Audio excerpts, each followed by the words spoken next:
Today is Friday, June 27, 2025, and this is Playbyte, the show where I bring you the best game news over the last week in a tiny bite-sized form, no nonsense and straight to the point. Starting us off, this comes from Reddit via NeoGAF, and this was a major leak on the next-gen hardware for PlayStation 6 and Xbox whatever.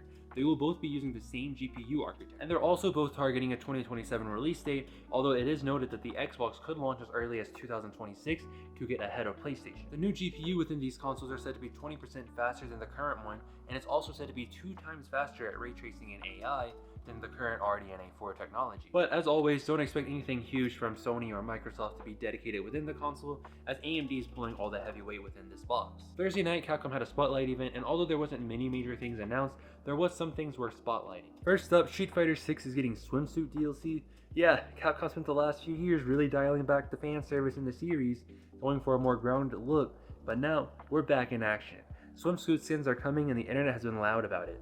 Some people are loving the throwback energy while others are questioning the tone shift. I will let you decide what side of this argument I am on. But arguably, the biggest Street Fighter news actually dropped before the showcase.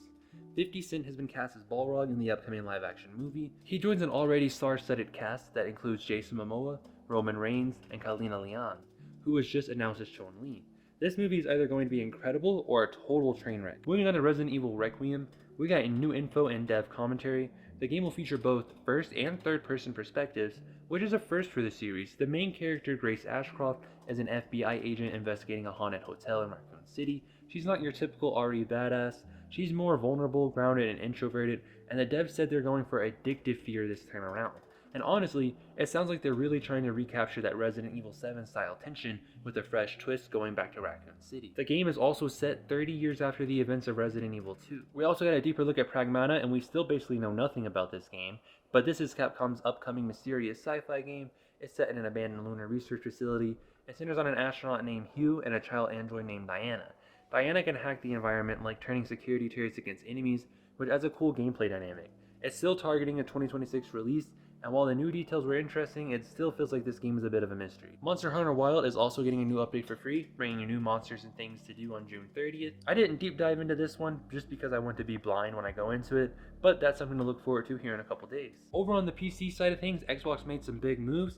They began testing Steam integration into the Xbox app on PC, which means your Steam games can now be launched directly next to your Xbox games, which is kind of interesting because now you can launch Spider-Man 2, Spider-Man Miles Morales straight from the Xbox app. This is without a doubt testing for the upcoming Xbox Rogue Ally, because this is running the same thing but as an OS. And allegedly, that OS is going to be the same one that's powering the next Xbox, and you're going to be able to boot into Windows through it. That's already confirmed for the Rogue, but we don't know that yet for the actual console itself. We do have some not so great stories to go over this week, and this is the first of all of them.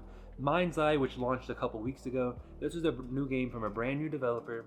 Unfortunately, it failed to hit the mark. It was very buggy at launch, and just people's been dragging this game across the internet. Well, unfortunately, they're going to be laying off some staff. According to a new report, the team is facing major cuts, and this is due to the poor reception of the game and disappointing sales. It's another grim example of how brutal the industry's become. One bad launch and the entire team are left paying the price. Death Stranding 2 also launched in early access on Tuesday, and it's now out in its full capacity, and once again, it's another Hideo Kojima masterpiece. IGN gave it a 9, Eurogamer an 8, and GameRadar also gave it an 8. And then countless others gave it high scores as well. We're talking perfect 10 out of 10s from VGC, Tech Radar, The Guardian, Comic Book, and even the Washington Post, who hates everything. Metacritic has it sitting at a strong 90, and OpenCritic at an even higher at a 92. No doubt about it, this is one of the most critically acclaimed games of the year. This isn't so much as a news story as it is just a really cool moment. Twitter user McQuack306 posted an image showing Norman Reedus across all his PlayStation appearances, and it's kind of wild to look at. From the PlayStation 3 days all the way to Death Stranding 2, it's a visual reminder of how far video game graphics have come. We always think we've hit a peak, but looking at this, every generation really does offer something new graphically, even if it doesn't feel like it. And on to some more dedicated PlayStation news. It was a pretty big week. This past week, Sony responded to criticisms and reassured fans that they're in this for the long run. The PlayStation 5 isn't going anywhere. Sony says it's still the heart of their ecosystem. That means all the innovation, the blockbuster games, they're all built for PlayStation 5 first. This is still a console-first platform. Second, no day one PC launches. PlayStation Studio games will not launch on PC the same day as PlayStation 5. They're sticking to their strategy. PlayStation 5 players get first dibs, then the ports come later. And lastly, don't expect first-party games on PlayStation Plus day one. Sony says no. They want big games to be premium events, not just another monthly content drop. Sony's holding the line and not following the Game Pass plan. I personally think that this is a very smart move for Sony to make, but there has been criticisms online that this is going to have them falling behind as gaming is moving more towards a Netflix-like subscription. The longer we can hold out individual ownership, the better. But going into the next story, we finally got our PlayStation Plus games for July announced, and they're actually pretty big. We are getting Diablo 4, King of Fighters, and Jisn. I don't know anything about Jisn, but Diablo 4 and King of Fighters, these are some of the greatest games this generation, so I'm very happy to see those getting added to our little subscription. Honestly, this is one of the strongest months for PlayStation Plus in a very long time. Diablo 4 and King of Fighters alone pays for your entire subscription for the entire year with those two games alone. And now on to our final story and the worst story of today's Playbyte. Xbox is expecting mass layoffs, up to 20% of the company. Studios are going to be gone overnight. Now today is Friday. At the time this is getting uploaded, it's 3 p.m. Eastern time, but I had made it 12 hours prior. There's a very good likelihood that these layoffs have already been announced. Companies tend to do this kind of thing on Fridays to limit damage to the stock price. If this comes to fruition, this marks the 4th layoff in just 2 years at Xbox. It's brutal, and it only reinforces what we've been saying. The game industry feels like it's on a fast track to a crash. Every layoff doesn't just mean jobs lost, it means talent leaving the industry for good. Skills, passion, experience gone.